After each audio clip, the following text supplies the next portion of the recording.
संसद में देश का बजट पेश किया गया। बजट मतलब सरकार की कमाई और खर्च का हिसाब किताब, लेखा जोखा।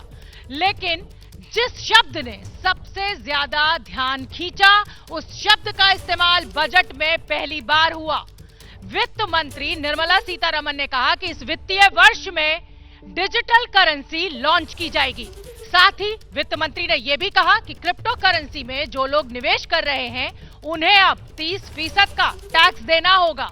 तो क्या है ये डिजिटल करेंसी, क्या है ये क्रिप्टो करेंसी? आज भारत की बात में आसान शब्दों में हम आपको समझाएंगे। क्या डिजिटल करेंसी से अर्थव्यवस्था में उछाल आएगा? क्या आने वाले समय में ये गेम चेंजर साबित होगी? देखिए हमारी आसान शब्दों में ये report.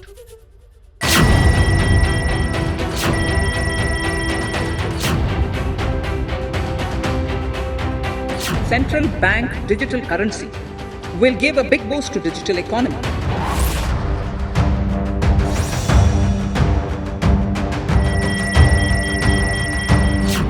Digital currency will also lead to a more efficient and cheaper currency management system.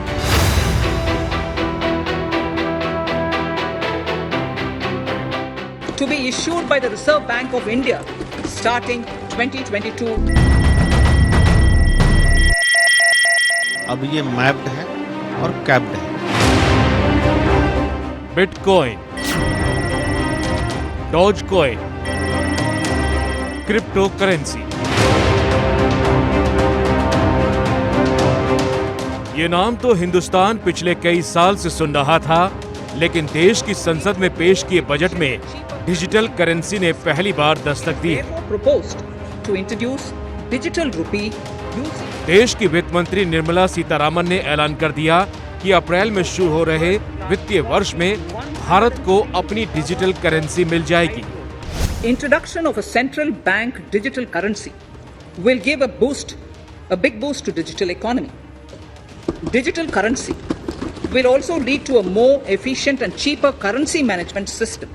It is therefore proposed to introduce digital rupee using blockchain and other technologies to be issued by the Reserve Bank of India starting 2022 and 23.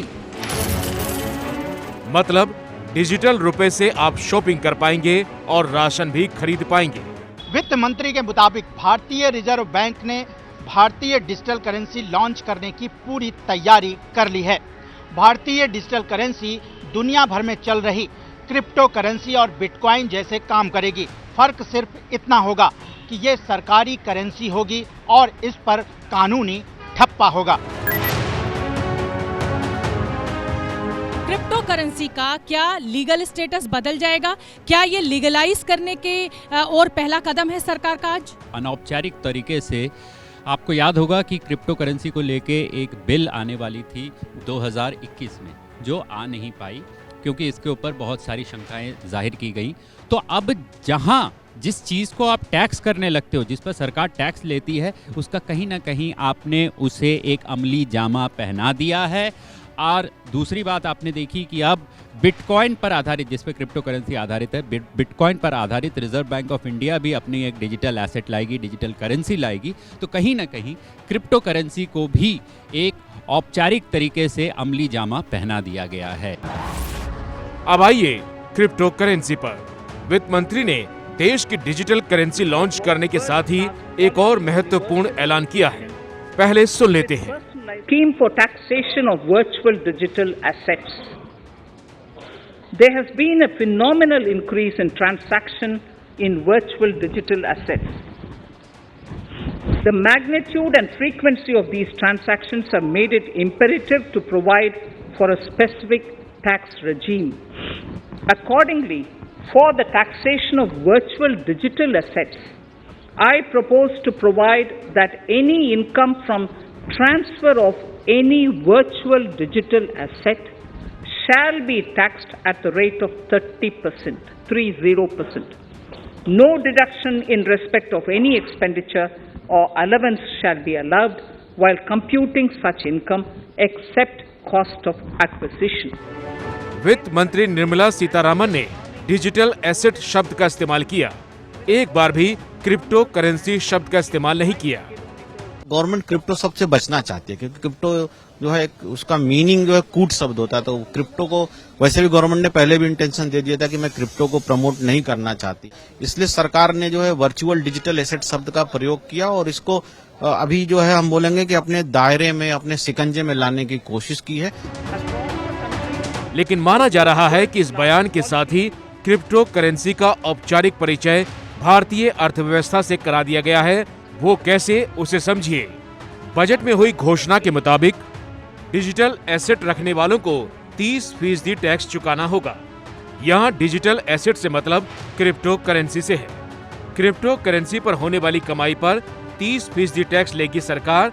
इसके अलावा currency transfer करने पर 1% TDS भी चुकाना होगा। Crypto currency पे अगर 30% tax लगाया गया तो इससे सरकार तो अपना खजाना भरेगी, लेकिन इसका क्या मतलब निकाला जाए कि अब इसे लीगली मान लिया जाए? जी देखिए, ये कहना कि लीगली मान लिया जाए वो सही नहीं होगा, क्योंकि जो शब्द उन्होंने इस्तेमाल किए हैं वो वर्चुअल डिजिटल एसेट है। तो जो भी चीज़ वर्चुअली और डिजिटली ट्रांसफर हो रही है एक एसेट के माध्यम से, उसके ऊपर उसमें क्रिप्टो करेंसी भी आ जाता है। तो ये कहना कि उसको लीगल मान्यता दी गई है वो सही नहीं होगा। इनकम टैक्स में माना जाता है कि जो लीगल भी है और जो इलीगल है, चाहे कोई भी इनकम आय आपके पास है, उसके ऊपर टैक्स लगाया जा सकता है और उसके ऊपर आपको टैक्स देना होता है। लेकिन अब सवाल ये है कि क्रिप्टो करेंसी का भारत में भविष्य क्या है? जानकार कह रहे हैं कि क्रिप्टो करेंसी अब भारत में स्वतंत्र नहीं है। ये करेंसी अब मैप भी है और कैप्ड भी। टैक्स पहले भी लगता था, लेकिन अब सिस्टम बदल गया है। अब निवेशक चाहे 10% टैक्स स्लैब में हो या फिर 20% टैक्स स्लैब में, अगर वो क्रिप्टो करेंसी में निवेश करता है तो उसे 30% टैक्स देना ही होगा। लेकिन बात इतनी आसान नहीं है। क्रिप्टो करेंसी के इस ऐलान के बाद बहुत से सवाल हैं जो लोगों के मन में कौंध रहे हैं, और इन सवालों का जवाब हमने एक्सपर्ट से जाना। कुमार, अगर सरकार क्रिप्टो को एसेट मानेगी तो रिस्क कौन लेगा? ये एक बहुत बड़ा सवाल है। रिस्क जैसे हर एक निवेशक करता है, मेरे साथ जिंदल साहब हैं, वो भी बता सकेंगे कि जो रिस्क होता है, रिस्क फैक्टर, वो हमेशा निवेशक का होता है। तो रिस्क तो निवेशक का ही रहेगा। भारत में करीब 10 करोड़ से ज्यादा लोग क्रिप्टो करेंसी में पैसा निवेश कर रहे हैं, लेकिन जो नहीं करते उन्हें बता दें कि क्रिप्टो करेंसी की दुनिया आखिर है क्या। ये करेंसी एक तरह का कोड है। इसी को नए युग की करेंसी कहा जा रहा है। ऐसा माना जा रहा है कि आगे आने वाले वक्त में ऐसी ही करेंसी का पूरी दुनिया में बोलबाला होगा। क्रिप्टो करेंसी पैसे का डिजिटल रूप है। ये किसी सिक्के या नोट की तरह जेब में नहीं होता, ये पूरी तरह से ऑनलाइन होती है। इसको कोई सरकार या कोई सेंट्रल बैंक जारी नहीं करता। बिना किसी नियम के जरिए इसका व्यापार होता है। ग्राहक के पास ही इसकी सुरक्षा का पूरा जिम्मा होता है। लेकिन सरकार जब अपनी डिजिटल करेंसी लाएगी तो उसकी दुनिया तो क्रिप्टो करेंसी जैसी ही होगी, लेकिन देश का सेंट्रल बैंक उसे जारी करेगा और उसके नियम कानून तय होंगे। रिजर्व बैंक से जारी डिजिटल करेंसी जब देश के नागरिकों को मिलेगी और आप जिसे उसका भुगतान या ट्रांसफर करेंगे वो आपके पास पहुंच जाएगी। ये करेंसी ना तो किसी वॉलेट में जाएगी और ना ही किसी बैंक अकाउंट में। कैश की तरह काम करेगी, लेकिन होगी डिजिटल। डिजिटल करेंसी क्या है और किस तरह आने वाले वक्त में चलन? डिजिटल करेंसी दुनिया की बहुत सी कंट्रीज लॉन्च करने वाली है और ये टेक्नोलॉजी की तरफ हमारा एक बहुत बड़ा कदम होगा। डिजिटल करेंसी क्या है? लोग इसे क्रिप्टो करेंसी से कंफ्यूज ना करें। डिजिटल करेंसी से मनी ट्रांसफर बहुत फास्ट हो जाएगा और बहुत कन्वीनियंट और बहुत इकोनॉमिकल हो जाएगा। सरकार ने डिजिटल करेंसी लॉन्च करने का फैसला इसलिए किया क्योंकि माना जा रहा है कि सेंट्रल बैंक की डिजिटल करेंसी डिजिटल अर्थव्यवस्था को गति देगी। डिजिटल करेंसी आने वाले वक्त की जरूरत है। दुनिया के 9 देश डिजिटल करेंसी लॉन्च कर चुके हैं। चीन और दक्षिण कोरिया जैसे 14 देशों में डिजिटल करेंसी के फुल लॉन्च की तैयारी है, जबकि 16 देशों में इस पर काम चल रहा है।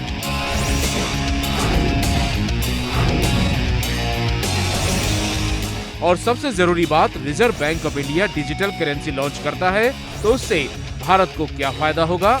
अनुमान के मुताबिक 230 से ज्यादा स्टार्टअप्स डिजिटल स्पेस पर काम कर रहे हैं। सरकार इसे रेगुलेट करती है तो ये इंडस्ट्री 25,000 से ज्यादा युवाओं को रोजगार दे सकती है। नस्कॉम के मुताबिक साल 2030 तक इंडस्ट्री 8 लाख से ज्यादा रोजगार दे सकती है।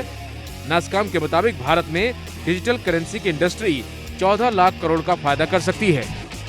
आज की दुनिया में जब डिजिटल इंडिया की बात कर रहे हैं तो डिजिटल करेंसी के लॉन्च के साथ हम दुनिया के साथ कदम से कदम मिला के चलेंगे। चाइना तो काफ़ी आगे पहुंच गया है, हमारे यहाँ बहुत से NRIs हैं, बहुत से बच्चे बाहर पढ़ने जा रहे हैं, नौकरी करने जा रहे हैं। तो डिजिटल करेंसी का मतलब है फास्टर पेमेंट, इकोनॉमिकल पेमेंट, बहुत कम खर्चे के साथ पैसा ट्रांसफर होगा, फास्ट ट्रांसफर होगा और एक एडवांसमेंट की तरफ हम बढ़ रहे हैं।